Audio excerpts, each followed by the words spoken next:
तो आज हम देखेंगे हेड इंजरी। ठीक है, हेड इंजरी, हेड में क्या होता है, चोट लग जाना, ट्रॉमा हो जाना। ठीक है, तो इसी को हम कहते हैं हेड इंजरी। ये बेसिकली न्यूरोलॉजिकल डिसऑर्डर के अंदर आता है। जैसे कि कल आपने हेडेक पढ़ा था ना, उस तरह से आज हेडेक इंजरी पढ़ेंगे। तो कहता है कि it is a powerful thrust to head that cause damage to cranium और brain structure. Sometimes it may leads to death और कोमा। कुछ नहीं है हेड इंजरी। आप सभी ने हेड इंजरी देखा होगा, रोड ट्रैफिक एक्सीडेंट देखा है आप सभी ने। बेसिकली वही है हेड इंजरी, कुछ नहीं है। ये एक थोड़ा सा लैंग्वेज का है। ठीक है, कहता है एक पावरफुल थ्रस्ट है। अगर किसी, अब ऐसे समझिए, किसी को अगर पावरफुल थ्रस्ट का मतलब क्या हुआ कि अगर कोई आदमी जा रहा है, आप डंडा लेके उसको सर पे मार दिए, तो ये क्या हुआ। थ्रस्ट का मतलब क्या होता है, फोर्स होता है। तो आपने क्या किया, उसके सर पे एक पावरफुल फोर्स मारा। ठीक है, कहाँ पे, हेड पे।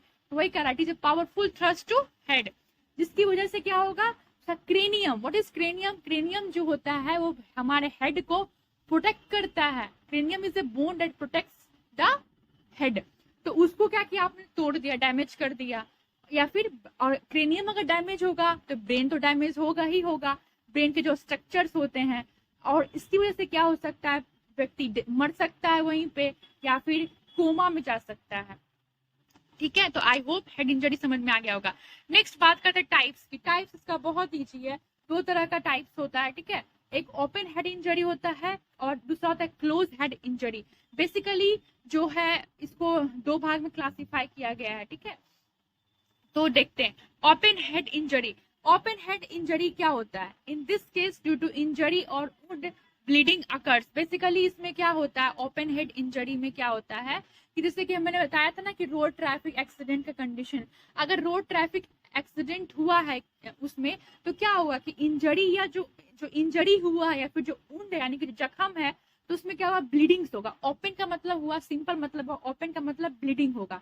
ठीक है, ब्लीडिंग होगा। जैसे कि आप रोड ट्रैफिक एक्सीडेंट में देखते हो, अगर अगर किसी का रोड ट्रैफिक एक्सीडेंट होता है तो क्या होता है, वहां पूरा खून से लथपथ हो जाता है। ठीक है, पूरा प्रॉपर जो है ब्लीडिंग होता है। ओपन का मतलब ब्लीडिंग होगा। दूसरा है close head injury. Close head injury का मतलब क्या हुआ कि अगर आप किसी को जो है सर में मारो चोट से, अब देखते हैं क्लोज हेड इंजरी। तो क्लोज हेड इंजरी में क्या बोलता है कि whereas an internal head injury bleeding collect in brain itself and it can be more harmful।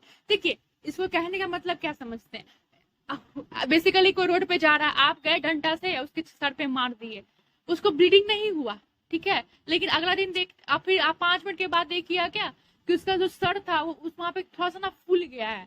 ठीक है, तो वो जो फूल गया है मतलब खून, ब्लीडिंग तो नहीं हो रहा है, बट सर वहां पे थोड़ा सा स्वेलिंग हो गया हेड में।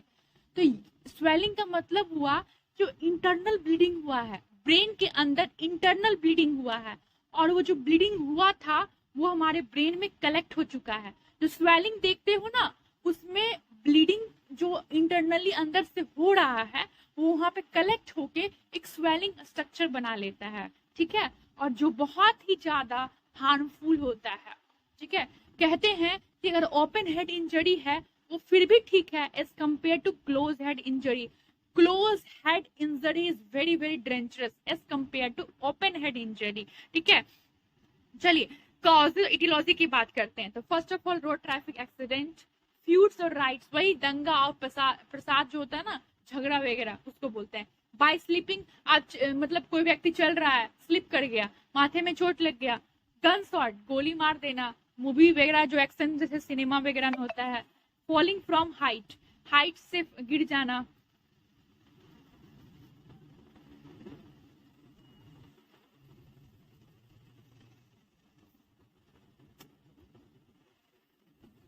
अब नेक्स्ट बात करते हैं कॉजेस की। तो फर्स्ट ऑफ ऑल है road traffic accident. Road traffic accident मैंने बहुत अच्छे से क्लियर की हूँ। फ्यूड और राइट्स, बेसिकली क्या होता है, दंगा प्रसाद होता है ना, जैसे कि हिंदू मुस्लिम की लड़ाई हो तो उसमें दंगा प्रसाद बहुत देखने को मिलती है। बाय स्लीपिंग, चल रहे हो स्लिप कर गए।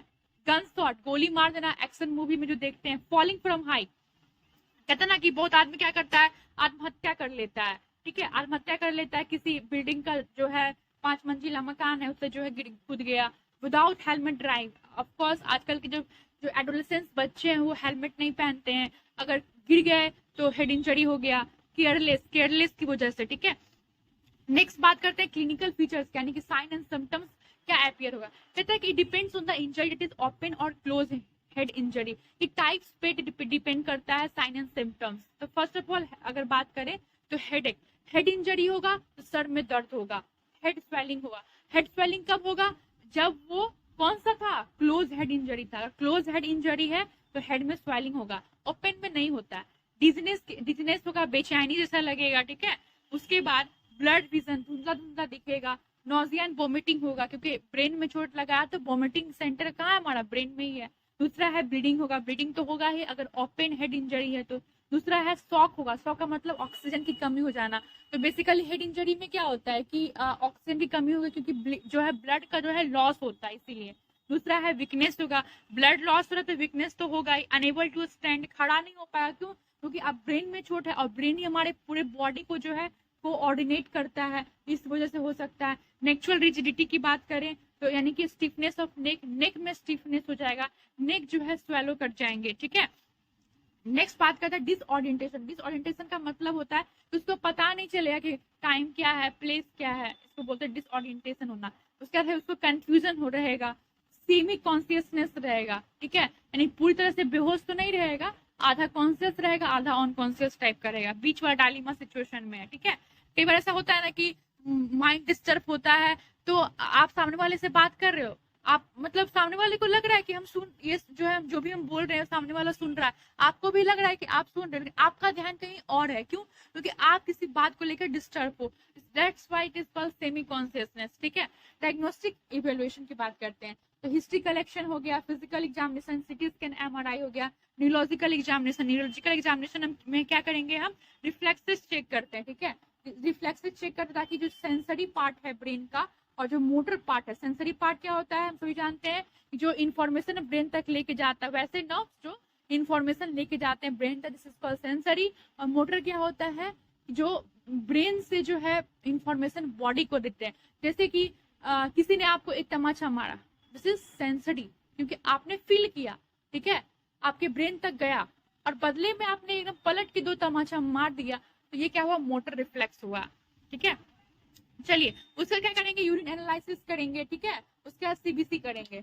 उसके बाद देखते हैं मेडिकल मैनेजमेंट की बात करते हैं, ठीक है। तो it depends upon severity, severity पे डिपेंड करता है। अगर ओपन हेड इंजरी है तो हम उससे क्या करेंगे? आईवी फ्लूइड चढ़ाएंगे, क्यों? क्योंकि ओपन हेड इंजरी में हमने देखा था कि ब्लीडिंग हो रहा था, तो ब्लीडिंग हो रहा था तो क्या होगा कि जो है उसको उस जो ब्लड लॉस हुआ, जो फ्लूइड लॉस हुआ है, उसको मेंटेन करने के लिए आईवी फ्लूइड चढ़ाएंगे। दूसरा है ब्लड ट्रांसफ्यूजन। अगर मान लीजिए कि बहुत ज्यादा लॉस हो चुका है कोई ट्रैफिक एक्सीडेंट में, तो वहां पे ब्लड चढ़ाया जाता है। एसेप्टिक ड्रेसिंग, उसका मलहम पट्टी तो करेंगे ना। एसेप्टिक का मतलब होता है कि जो प्रॉपर जो है बीटाडीन से जो है उसको जो जख्म हुआ है उसको क्लीन करेंगे। नेक्स्ट बात करते हैं एंटीबायोटिक्स की, ठीक है। एंटीबायोटिक्स देंगे अगर वहां पे इंफेक्शन हो गया है, ठीक है। ऐसे भी हेड इंजरी है तो इंफेक्शन का चांस होता है, इसलिए एमोक्सिसिलिन और पेनिसिलिन देंगे। अगर ओपन कंडीशन है तो ओपन हेड इंजरी में, क्योंकि वहां पे क्या आपका जो स्किन है वो ओपन हो चुका है। नेक्स्ट बात करते हैं क्लोज में, थ्रोम्बोलाइटिक एजेंट देंगे, ठीक है, prevent to blood clot. Thrombolytic agent क्या करता है? जो वहां पे ब्लड क्लॉट बना हुआ है कहाँ पे? हेड में, ठीक है, उसको ब्रेक डाउन करता है। किसमें? क्लोज वाले में, क्योंकि उसमें क्या हुआ था कि ब्लीडिंग तो हुआ ही नहीं था, इंटरनल ब्लीडिंग हुआ था और वो कलेक्ट हो गया था दिमाग में और एक क्लॉट का फॉर्मेशन कर लिया था, इससे थ्रोम्बोलाइटिक एजेंट देंगे। लाइटिक का मतलब क्या होता है? मैं हमेशा ब्रेक करके पढ़ाती हूँ ना वर्ड्स को, आज देखो ब्रेक आ गया। लाइटिक का मतलब होता है ब्रेक डाउन करना, ठीक है। और थ्रोम्बो का मतलब थ्रोम्बस। थ्रोम्बस क्या होता है? एक प्रकार का ब्लड क्लॉट होता है, ठीक है। तो ब्लड क्लॉट को ब्रेक डाउन करता है, थ्रोम्बोलाइटिक एजेंट बोलते हैं। फर्स्ट ऑफ ऑल हेपारिन, बहुत फेमस है, क्लैक्सन 0.6 एम्बस, ठीक है। तो नेक्स्ट बात करते हैं सर्जिकल मैनेजमेंट की। सर्जिकल मैनेजमेंट में देखते हैं क्रेनियोटोमी। टोमी का मतलब क्या होता है? रिमूव करना, है ना। उसका क्रेनियो का मतलब क्या होता है कि जो भी ब्रेन में ट्यूमर्स वगैरह हैं तो उसको जो एबनॉर्मल ग्रोथ हुआ है वहां पे, ठीक है, तो उसको क्या करते हैं? क्रेनियोटोमी में रिमूव कर देते हैं। अगर कॉम्प्लिकेशन की बात करें, अगर किसी को मान लीजिए हेड इंजरी हुआ है तो क्या कॉम्प्लिकेशन देखने को मिलता होगा? Loss of memory. अगर गर्ल्स सीरियल देखना पसंद करते हैं तो हमेशा देखते होंगे कि अगर हीरो को चोट लगे सर में तो क्या होता है? वो पिछला बात ही भूल जाता है, फॉरगेट कर जाता है। क्यों? तो तुम्हारा ब्रेन ही तो है जो सब कुछ को कोऑर्डिनेट करके रखता है। वहाँ ब्रेन में सेंटर होता है जो मेमोरी सेंटर बोलते हैं, ठीक है। इसीलिए पैरालिसिस हो सकता है ऑफकोर्स, क्योंकि हमारा जो ब्रेन जो है वो कोऑर्डिनेट करके रखता है बॉडी को। अल्जाइमर डिजीज हो सकते हैं, यानी कि अल्जाइमर डिजीज क्या होता है? फॉरगेटफुलनेस, चीजें कहाँ रहेंगी उनको याद ही नहीं रहेगा, भूलने की बीमारी। उसके बाद ब्रेन हेमोरेज, ब्रेन हेमोरेज तो हमने पढ़ा ही था कि क्लोज अगर हेड इंजरी है तो वहाँ पे ब्लड क्लॉट बन जाता है, तो वही हो रहा है हेमोरेज। उसके बाद है कि डेथ हो सकता है। उस एंसेलोथ्रोम्बस एम्बोलिज्म, एक प्रकार का जो है इम्बोलिज्म या थ्रोम्बस या वहाँ पे जो है देखने को मिल सकती है।